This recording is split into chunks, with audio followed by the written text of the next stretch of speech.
was your tea break? Wonderful, yeah? Yes. So I believe we were divided in forms by Form 1, Form 2, Form 3 groups. By this time, I believe everyone is aware of the sub-competencies they'll be focusing on in their allocated form. So in this session, mostly you are going to learn how to observe and collect data. It's more about, most of this session will be now a lot of group works. So it will be more practicing whatever we learned in session 1. We are going to practice the competency data that we had learned, how to collect competency data. So the session is covered into 6 parts, sorry. We have data collection, collecting data during the lesson for data entry, how to evaluate written work for data entry, how to evaluate presentation for data entry, student observation practice, data entry expectation. Basically, it's just whatever you had learned about how to collect student data, but more of practice. So why is data important as a facilitator or a teacher? Why is data important? Yes? It helps you assess the students that you have. Yes, it helps you assess the students.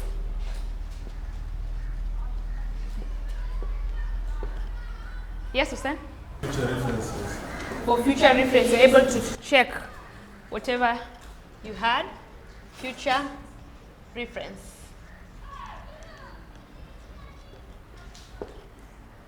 Yes, Madonna? It helps you know if you've achieved your set objectives of that semester. Yeah, it checks whether you had achieved your objectives. So mostly goals tracking or objectives tracking. Yes? It helps you to identify the Areas of weakness still fall under whether you had achieved your goals and see areas you need to improve. Yes? Making decisions, yeah? Data is very important to be able to make decisions. The goal is to turn data into information and information into insights. If you're able to get the insights of a specific area, then you can be able to make a decision. And that's why we collect data. Collecting data during the lesson for data entry. Yeah? So as a facilitator, you're expected to collect competency data by observing students participating in different activities. There's a lot of activities that your lesson plan have. But how can you ensure you're getting enough data to accurately report on student competency? How do you ensure as a facilitator that you'll collect enough data to be able to evaluate student competency? So maybe you can share what your fellow pair said about how can you ensure you are collecting enough data? Yes? Yes? I think it's important during your sessions when your co-facilitator is facilitating, you be taking short notes behind there, and then also you divide your participants. Like if you have 25 in a class, one facilitator can handle 12 and the other one handles 13, so that you don't have that, like you have a lot of students to handle at the same time. Okay. She talked about note taking.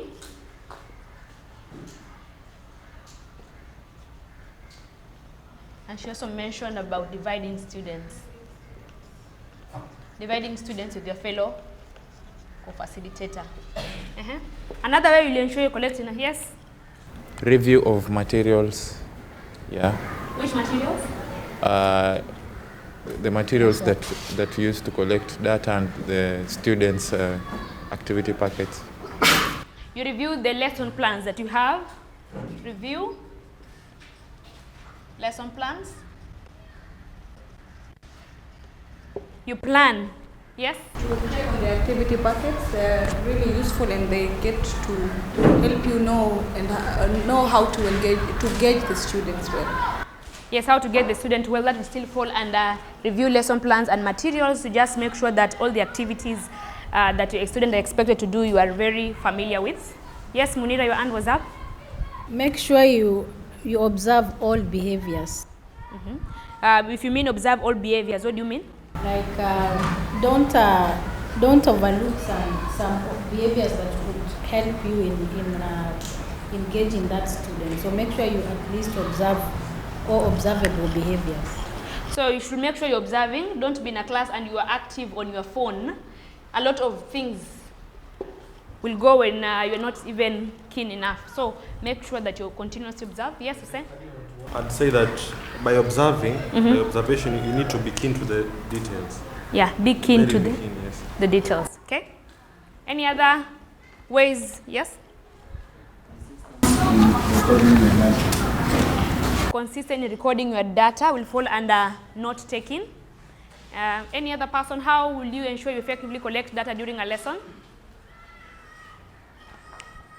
On top of the points that you have mentioned, make sure you review the competency framework to identify the observable skills. You need to be aware what observable behaviors are you looking for in that particular session, note taking, and be prepared to collect data from the beginning till the end of the sessions. If you are not prepared enough that you'll be expected to come out with the data, a session will just elapse and you'll be out of that session without any data. So make sure you are prepared psychologically that you'll be collecting data in this session. Data collection practice. We talked about the following ways on how to collect competency data. We talked about observation, observing students during a session. We talked about evaluating student presentation to be able to collect data, and how to evaluate written work to be able to collect data. So in this session, we're going to practice how you'll be expected to do that. You're going to start with written reflection. Why are we expecting students to do written reflections? What is the goal? Yeah? The major reason is that we want to give students opportunities to be able to apply the skills that they have learned during the program through their writing.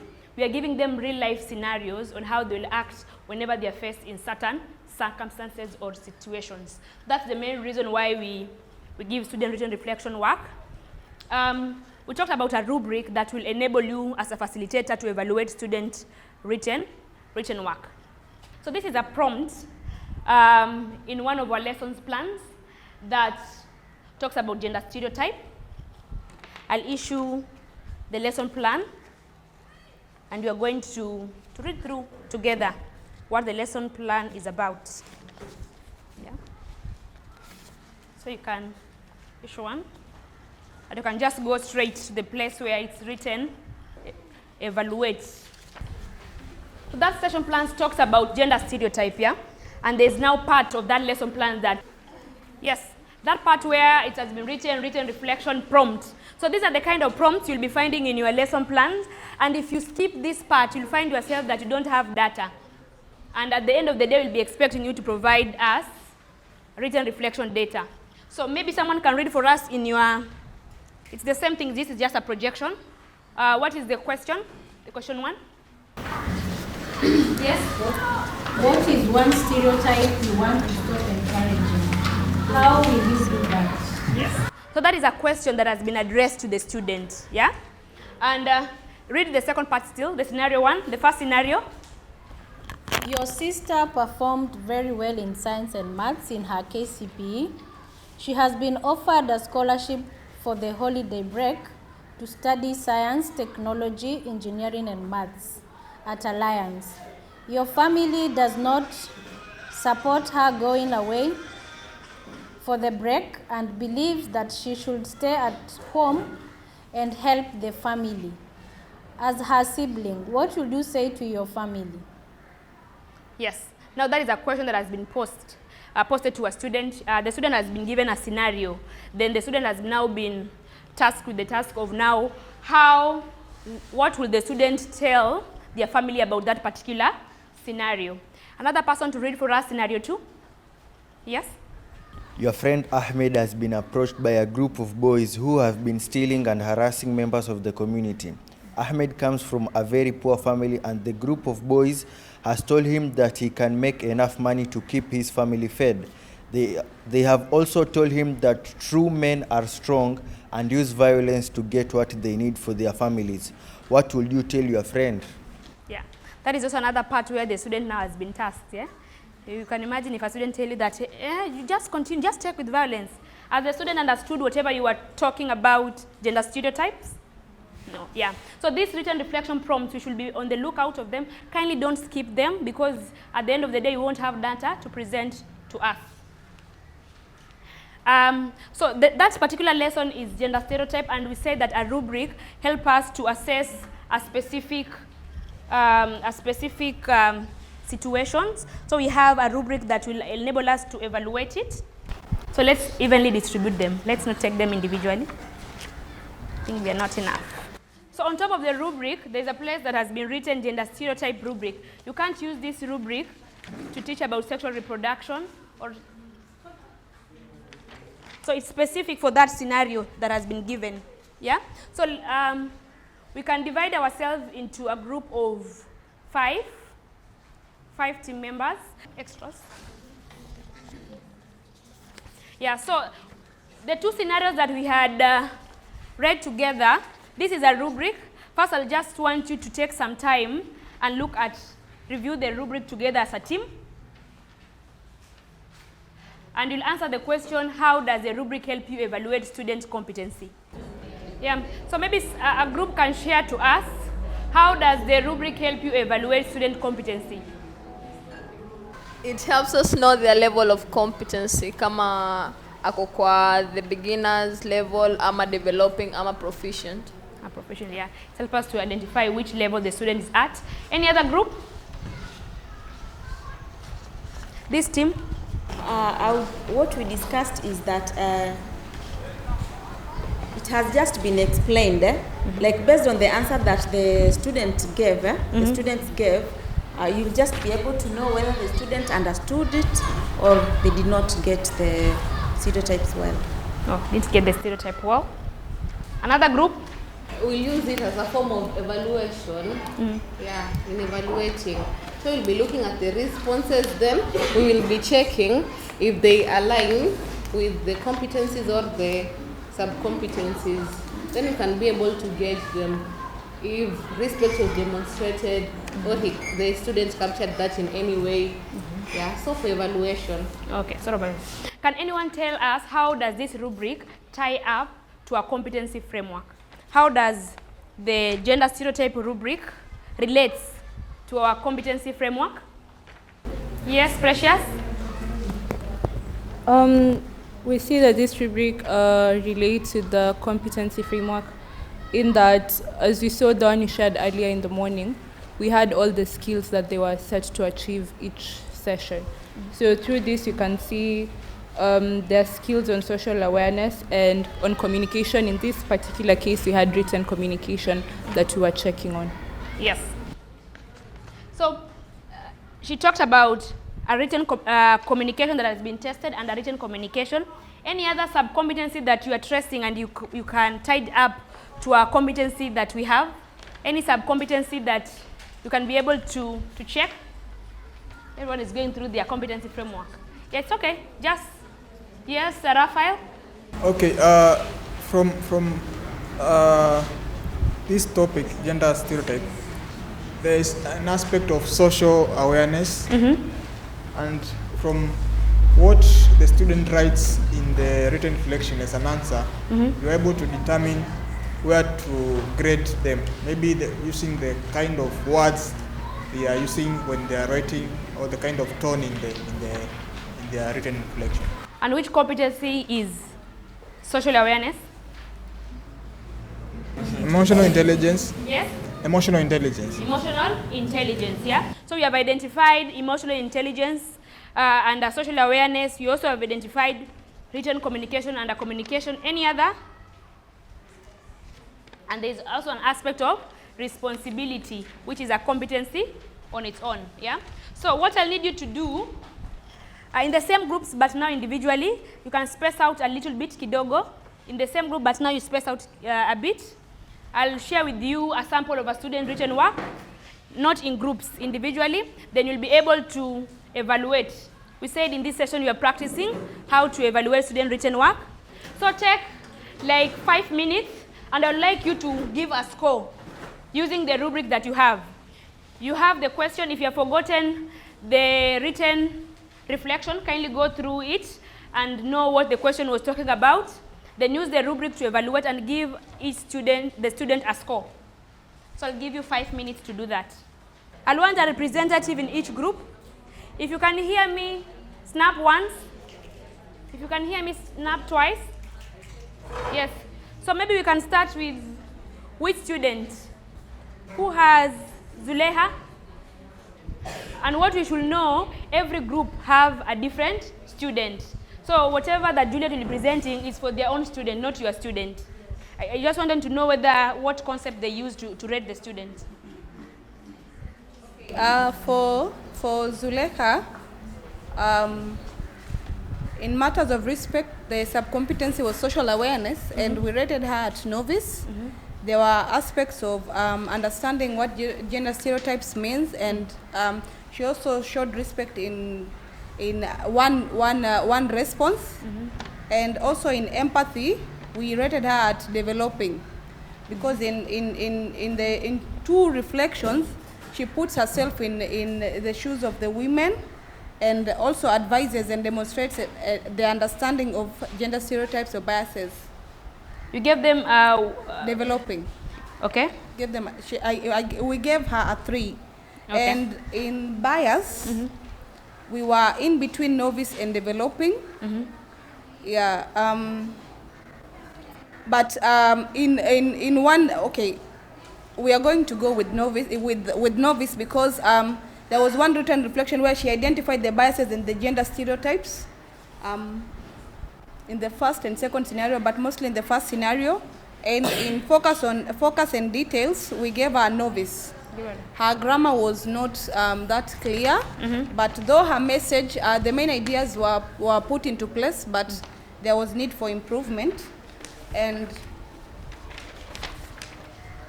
okay, focus on details. Sorry, I went ahead of myself.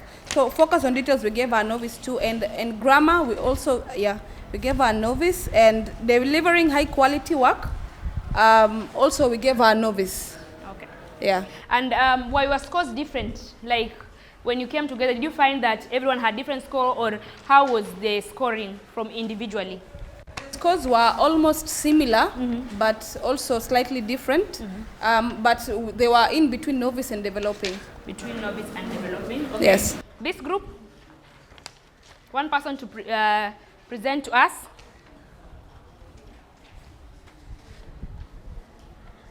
Okay. What's the name of your student? Henry Bayer. Yes. The first competence, respect, we gave him 3. Let's listen up.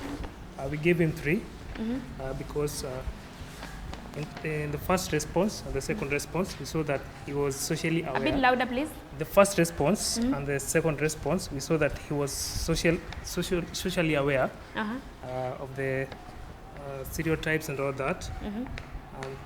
But the second scenario, I was a bit vague in giving the solution.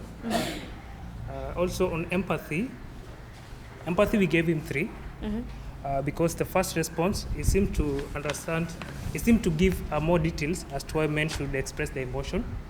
Okay. Also the second scenario, he gives his parents advice and the reason why his sisters should go to schools, how important it is to their families. Okay. But on the second scenario, it's not empathetic enough. The reason is, you see, we are told, in a reflection we are told, his name was Ahmed is poor. The reason why Ahmed is, the reason he's finding himself in this situation, they're convincing him to go to join the stealing. It's because he's poor. But the response he's giving him is telling him that he should look for other jobs.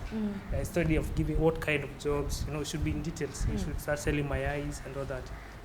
Instead of going to those kind of activities, stealing. We gave him, on bias, we gave him 3 also, because As you can see in the first scenario, you see he's advising, he's telling his parents the reason why his sister should go to school. He's giving them more details. It will bring this and this and this and that. But in the second scenario, it's not giving a lot of details. So it's a bit biased. A bit biased, okay. It's a bit biased. And in your group, did you, the individual scores, were they very different or they were more related? You were giving the scores? More related in a way. Yeah. More related in a way, yeah? Yeah. They, mostly he fell between what and what in the rubric? Most of them? Most of them fell between 3 and 4. 3 and 4, yeah? Yeah. Okay. So, as a group, maybe this group, what was easy in grading, yeah? What was, in your experiences, yeah? What was easy in grading? Easy in grading? Grammar. What was a challenge? Or I answer just one? Yeah, you can just tackle everything. Then another group can also give their perspective. Okay, so what was easy in grading? I can say grammar because most of us had, I think, the same response in grammar. A bit louder. Oh, what was easy in grading? Grammar for us because most of us had related responses in grammar. And then what was hard? Probably bias or respect. Bias or respect. How does this chart help prepare you evaluating writing using a rubric? I think because it has given us a feel of what we are going to meet on ground, at least we can start, we are psychologically prepared. Psychologically prepared? Yeah. Yes. Another group that has not talked, the last group, yeah? Billy's group. What was easy in grading? For our group, we found it easy to grade the grammar. You could see the last scenario, there was a writing mistake. Instead of writing the right way of saying such, they used the SU. So that was easy for us. We found it tough grading respect because we felt we couldn't really identify respect. By just reading, there needs to be an aspect of observation. Okay, so social awareness was a bit challenging for you to grade. And how does this task help you prepare evaluating student work using a rubric? I think the more you do things, the more you get to easily find ways of working through it. So the more you do it, the more you learn and the more you understand. So yes. Okay. Yeah. So every student, make sure when you'll be taking your materials, all the students that you have, if you have 24 students and in your lesson plan there is a written evaluation, make sure you take 24 written rubrics. Because if you're evaluating Vivian, this will be a material for Vivian. If you're evaluating Henry, this another material should be. So make sure that if you have 24 students, ask for Frida or Hillary 24 written rubrics. Sawa sawa. Because I saw some of you were trying to rate students in their written reflections. Those will be the activity packets. What you'll use to transfer data is this rubric. You'll make sure you write a name of the student and you'll make sure you rate the students. So maybe any question in terms of how to evaluate a written reflection? Any confusion? Any yes?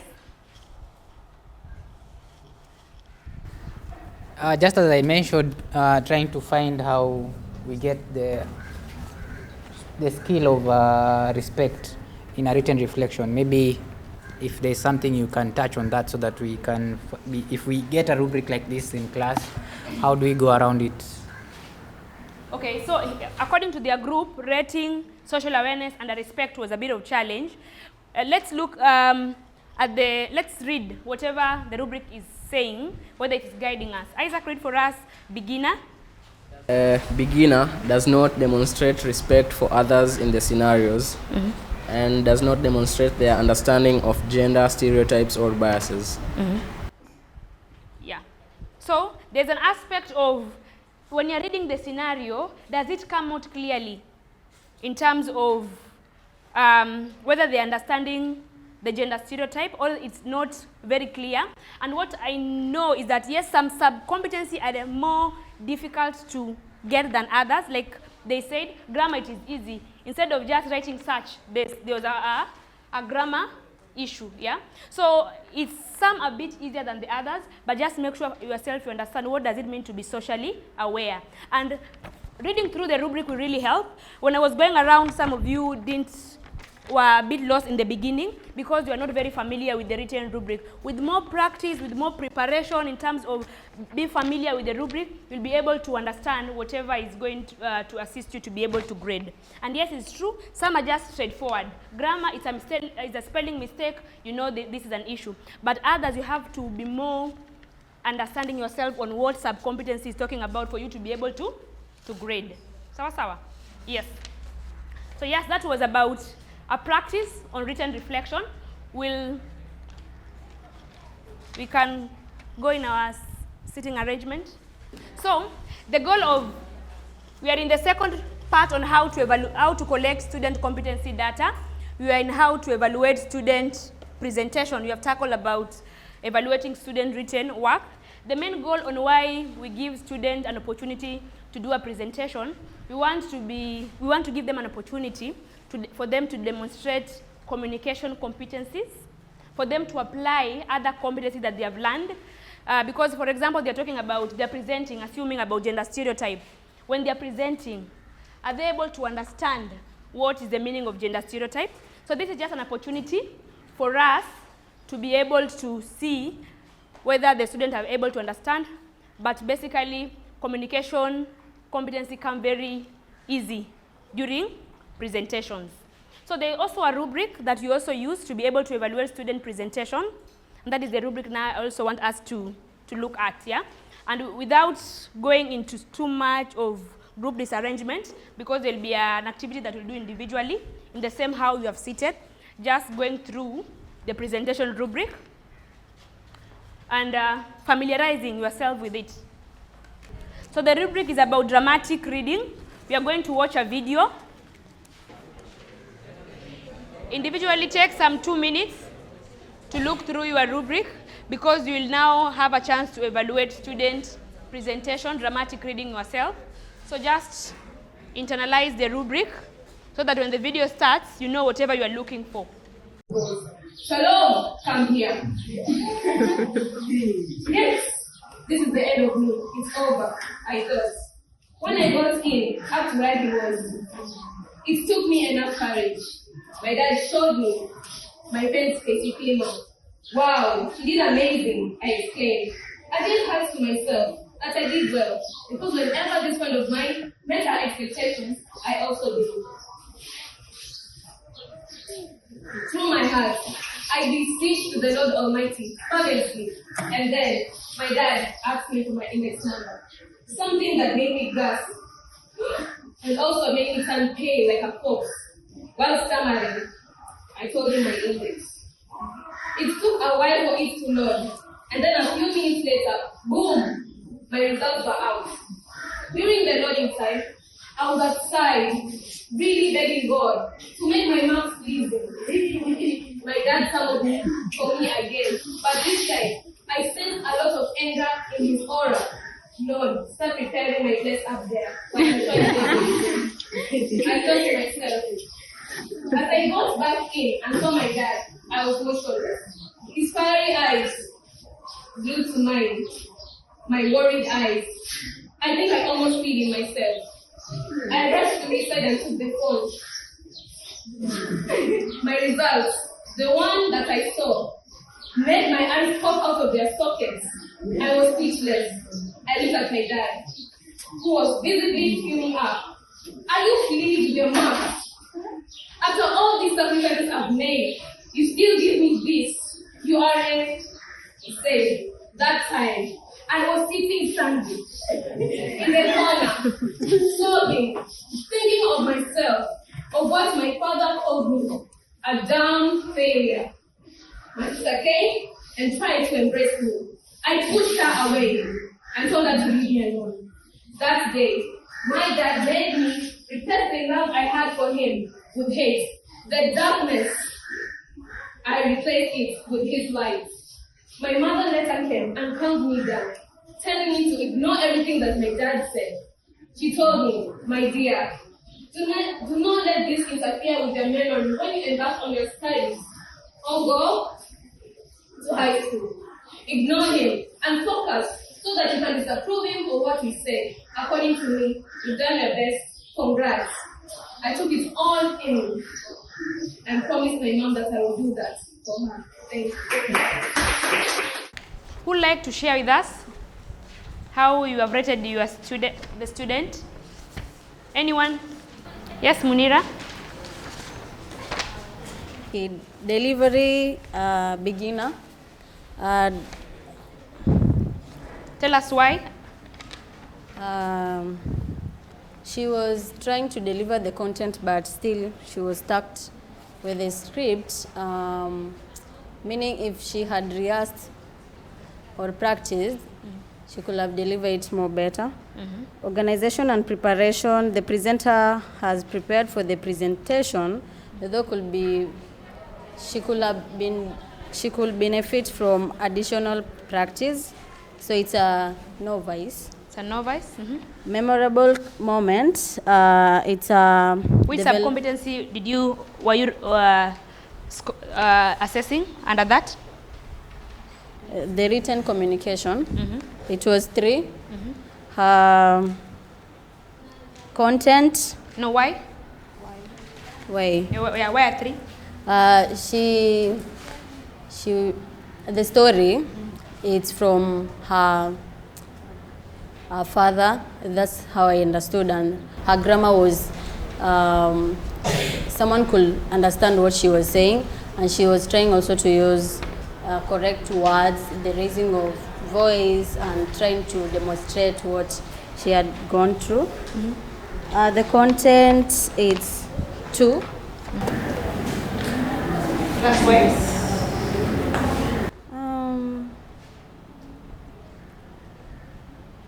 Explain. I was between 2 and 3, so I decided to give it a no voice. Okay, and why did you decide a 2 and not a 3? The 3 says outer attitudes and feelings before are evident and occur numerous times through the thoughts and actions of the character, but the girl displayed some attitudes and feelings, but not that after every minute. Okay. The rest she was just reading from the script. Okay. The lesson, it's a novice. Why?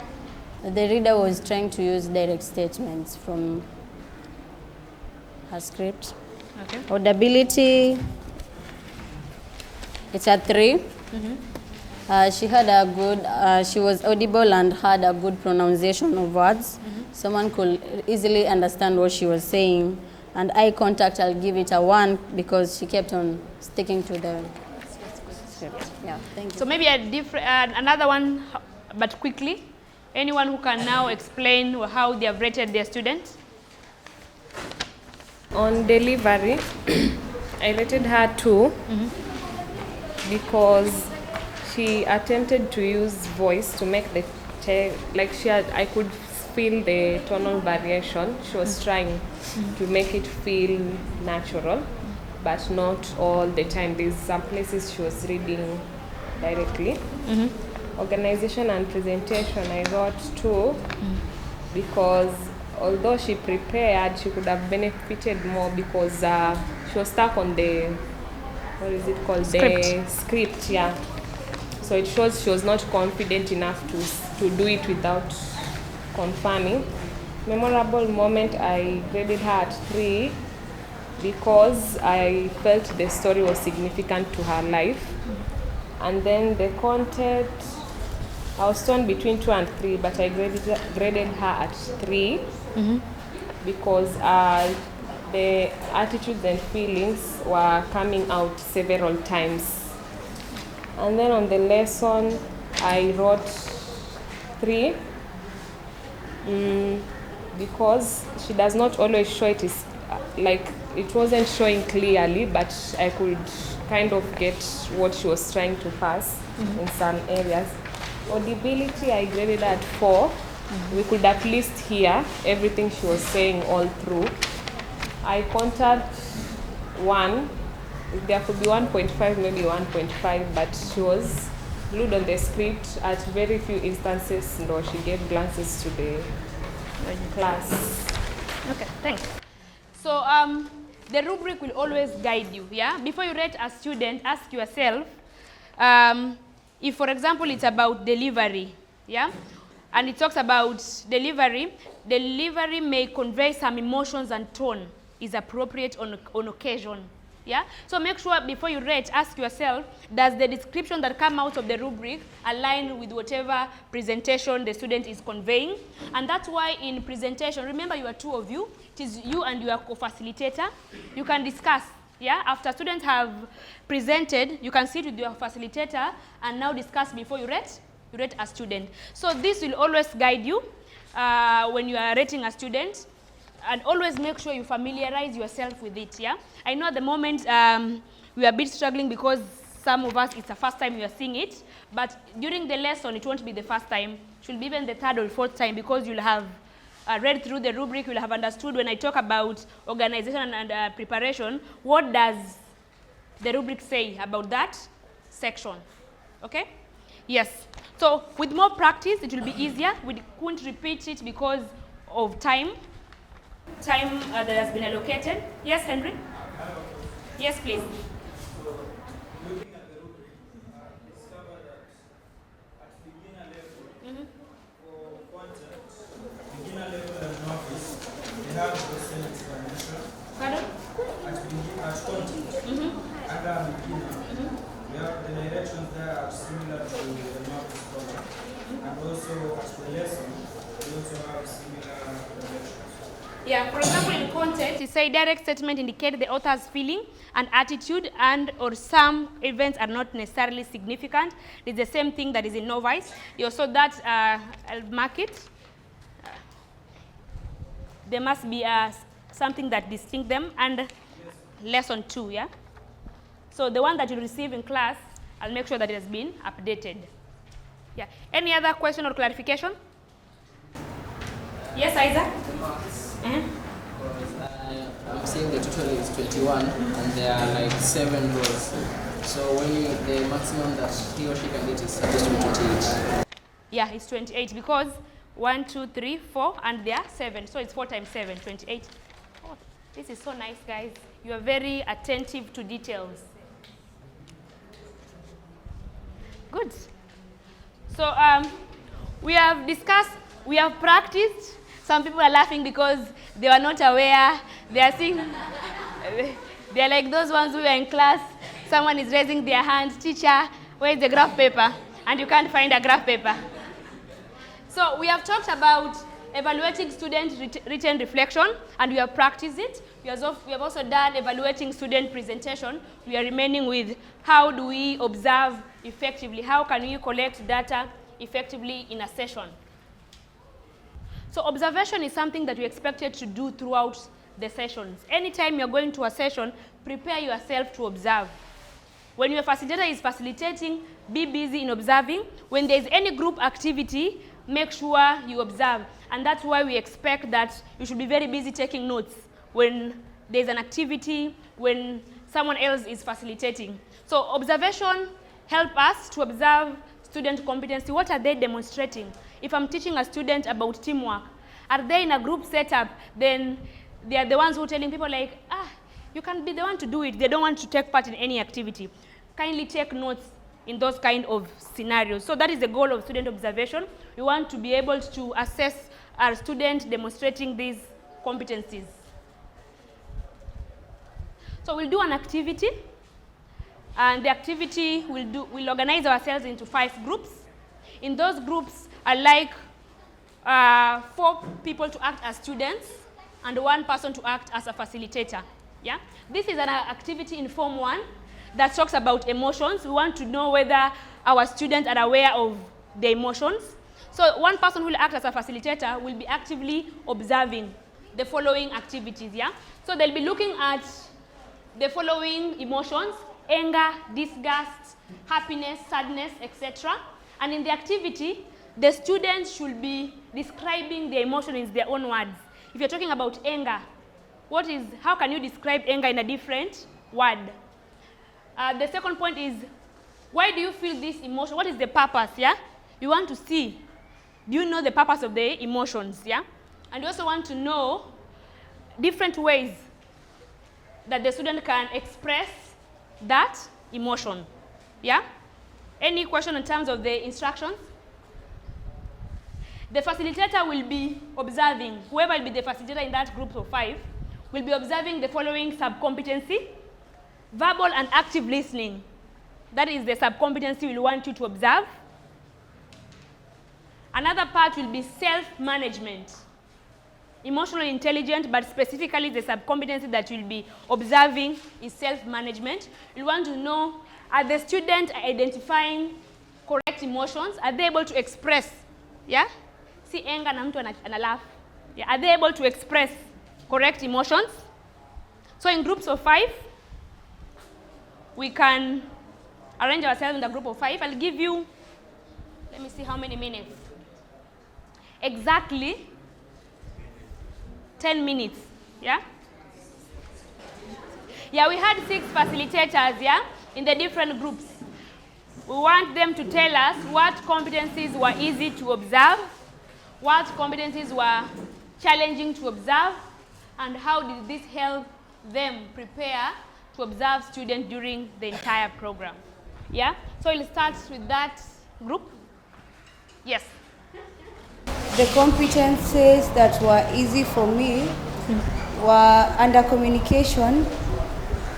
It was easy to understand, it was easy to pinpoint their active listening abilities and also their presentation abilities as a group, because I was keen on the observable skills, although some of them were not contributing, but you could see the eagerness through their body gestures. They were attentive. And when it came to their communication abilities, their presentation abilities, you could see that some had prepared, the likes of Billy. It's like he had an idea of whatever we were talking about. And in my most challenging competency to actually observe was under emotional intelligence, that is, was self-management as a sub-competency, because I realized that a lot of my students were self-aware, but they did not know how to manage their emotions or how they were able to react how they are able to come out or react in certain circumstances through the ordeals, or rather the examples that they were given. Okay, thanks. Then the second presenter, ability. Okay, I will notice that if someone is audible enough, then another competency that was challenging for me to observe, it's on the emotional intelligence. You'll find someone... Specifically which sub-competency? Emotional intelligence on the self-management. Like you'll find someone explaining about anger, then she laughs at the end of it. Then? She laughs at the end of it. Yeah, then she turns back to anger. Okay, they're happy, then they're also angry. Yeah, they're happy and then they're angry at the same time. Okay. Good, thank you. So lastly, let's have which group? Let's have this group. Okay, what was easy for me to observe was emotional intelligence and self-management. I have a student here, Kelvin. Kelvin cannot manage himself. Like, I'm sorry, I'm not giving a gift, but he was trying to pretend to be angry. But then after every student gave him an eye contact, he just exploded and started laughing, like he couldn't manage that emotion. So I feel even Kelvin is a bit shy in my class, can't even maintain eye contact. And the one that was challenging was active listening.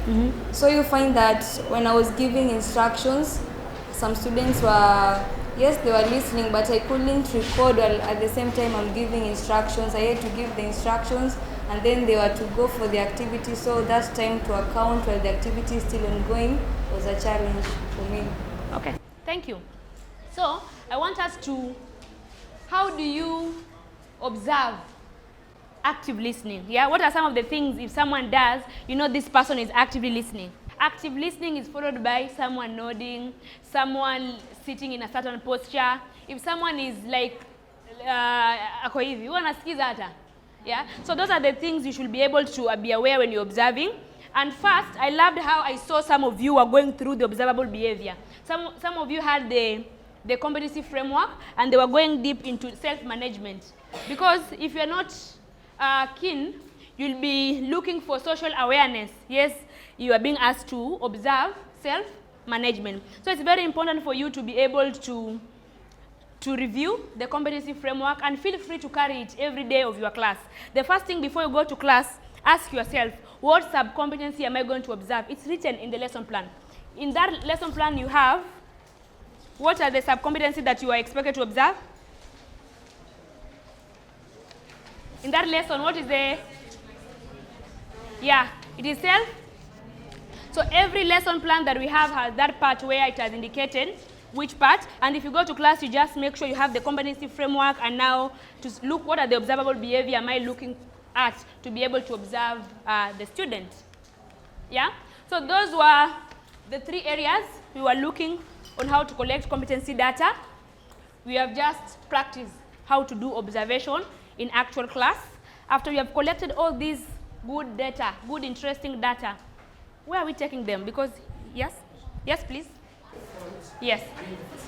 But then, you still have the role of noticing all of the students, and then noticing all the types of the competencies that they have in these questions. So my question is, how will you balance delivering the content and at the same time noticing that this one has a different level of competency and not being able to forget? Okay, thank you.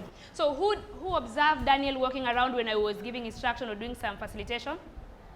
Yeah. Those are the reason why we are keeping you in pairs. Meaning if one is busy delivering the content, the other person is busy noting down, yeah?